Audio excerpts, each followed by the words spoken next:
Yeah, first of all, thank you very much for the invitation to make a contribution to this conference. And I would like to introduce you shortly to an implementation we did over the last years. This is kind of a peer-to-peer Chemsex support and what we have been thinking about and how we did it and what were the impacts of this implementation.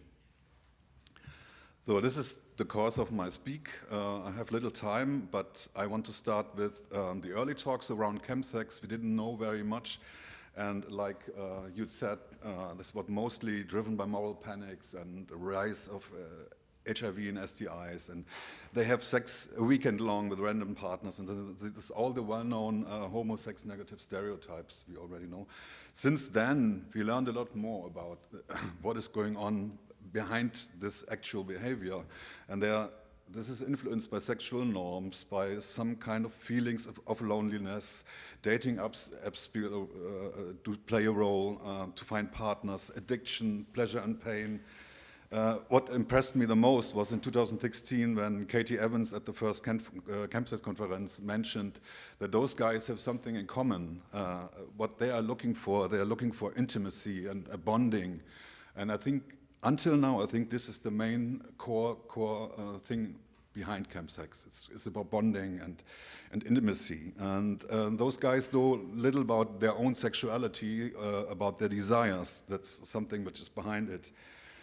Low self-esteem sometimes, shame about these desires.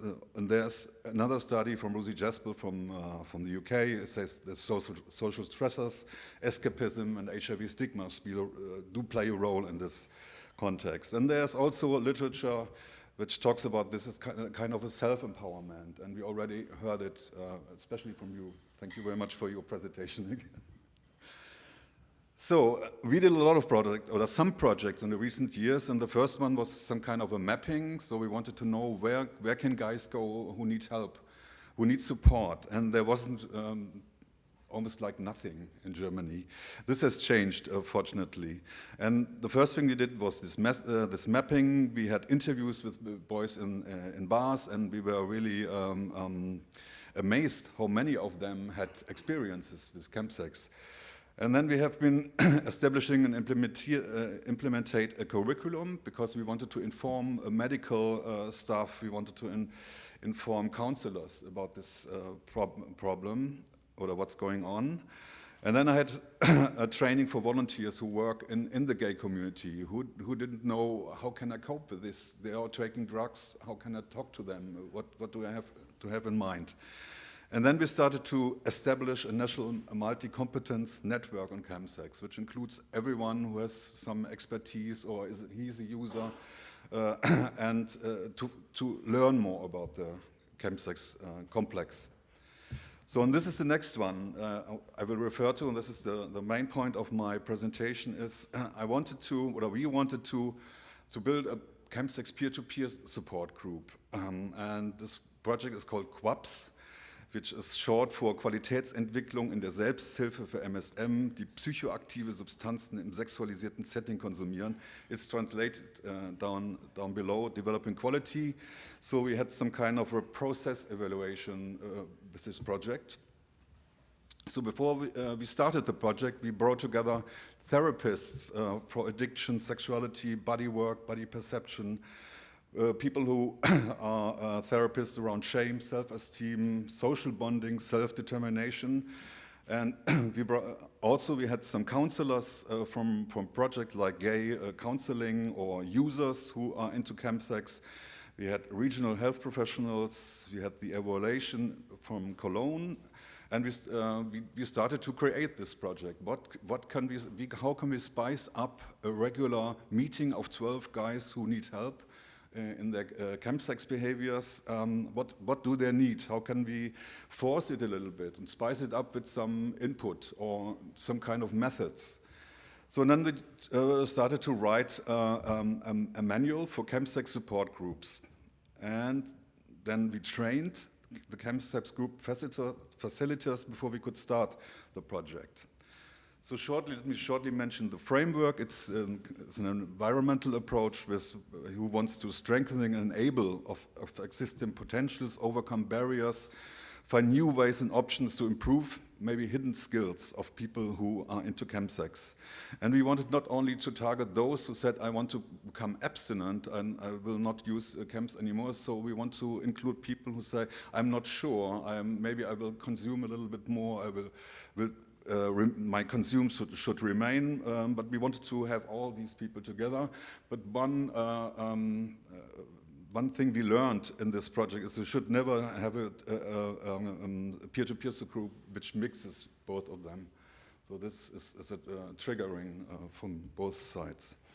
So these are the 5 modules of competence we developed for these groups.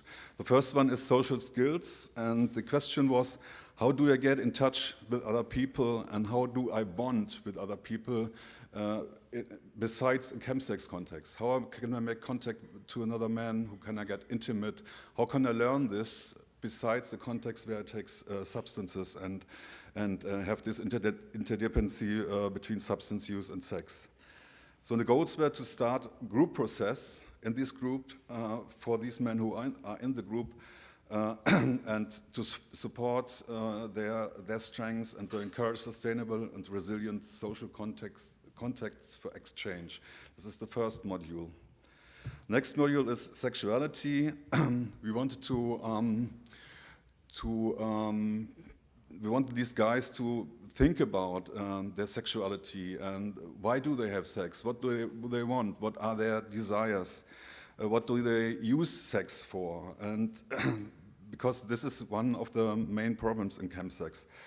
So the goal was to build an extensive examination of one's own need and the complexity of one's own sexuality beyond heteronormative constraints and practices. So the second module. The third one was addiction. We had some inputs and some trainings in these peer-to-peer groups where they could talk about their substance use. Why do they consume? How do they consume? Do they want to change something? Do they want to become abstinent? What can help them to change their mode of consumption? And the fourth one is body perception. I think Vincent mentioned this part of it already. The initial question was, do I have a feel for my body? Do I notice inner unrest? Do I feel anger and sadness in my stomach, throat, back? And the goal was to have a relationship with their own body, to learn to get more related to their own body and to their own feelings. So this is the last module of competence, self-esteem, shame, and autonomy. Questions were, what are my strategies against feelings of shame? Do I know that shame protects me but can also hinder me? Do I allow myself to express desires and other needs, check them with reality? This is the fifth one, and then we started all over Germany with, I think it was 14 of these groups. We invited people.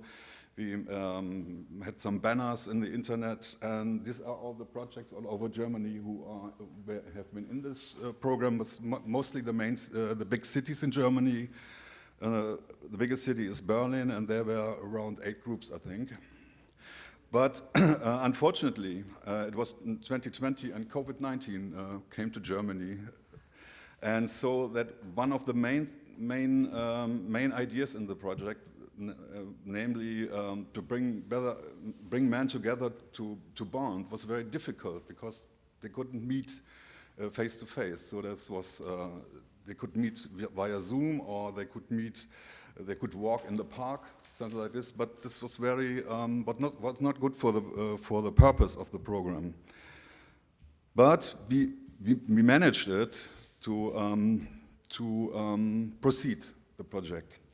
So this is about the evaluation, the questions of the evaluation. First of all, it was about the concept. How does it work? Also the 5 modules I showed to you. Are there obstacles? Maybe there are alternative ways to introduce these topics into the groups. What about implementation of the groups and models? Are there challenges, revealing of weak spots, alternative routings? And at the end, we wanted to find out, does it have any impact of those people who are in the groups? Also, does it influence participants' health? Are they unintended or negative and positive results? And the last one is we wanted an overall evaluation and recommendations how to go on with this kind of implementation. So these are a few qualitative feedbacks from participants of these groups. That's good, 5 minutes.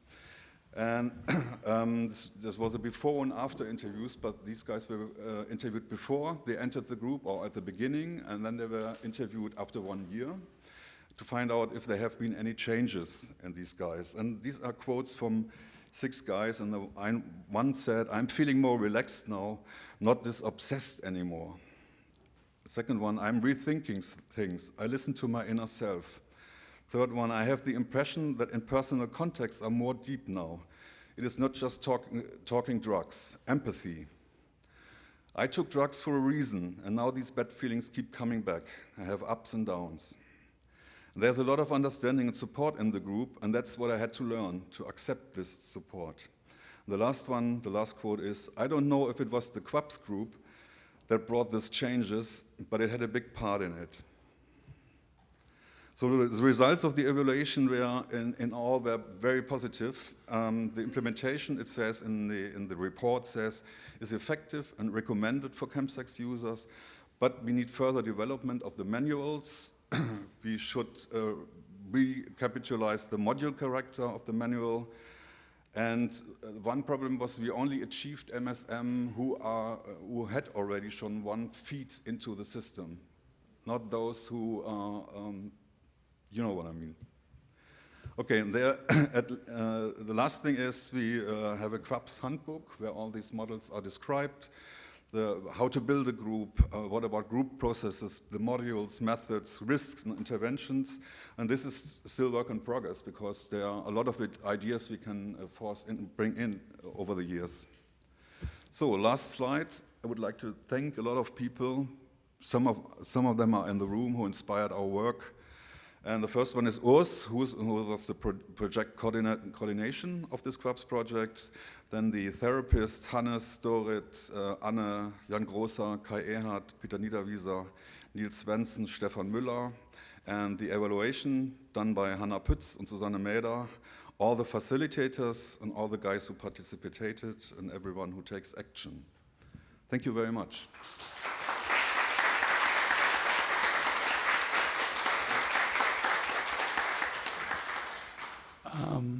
Are there questions of clarification?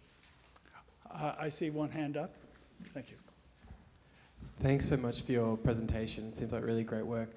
I just had one quick question for clarification. When you said that you're mostly seeing people who already have 1 foot into the system, when you say that, are you referring to kind of that they've already been engaged in other services or they've already seen drug and alcohol professionals? What did you mean by that? I didn't get the question. I actually had the same question. It's a good question. About 3 slides back, you Yeah. said you were able to mostly reach people who had 1 foot in already, but not the, and I didn't get. Okay. Because they are prone to health promotion projects. They already have contacts with a therapist, have been other self-help groups, or had some kind of consulting or a therapy behind them. Yeah. So. Thank you so much. I asked the question because we're doing some work in Australia and finding the same thing, that we're mostly meeting folks who already have kind of 1 foot in the system. So I just wanted to clarify. Yeah, Thanks. Thank you. Any other questions? I will want to get back to this in the broader discussions. Very important point. Any other questions of clarification? Great, we're moving on. Thank you. Thank you. Thank you, Dirk.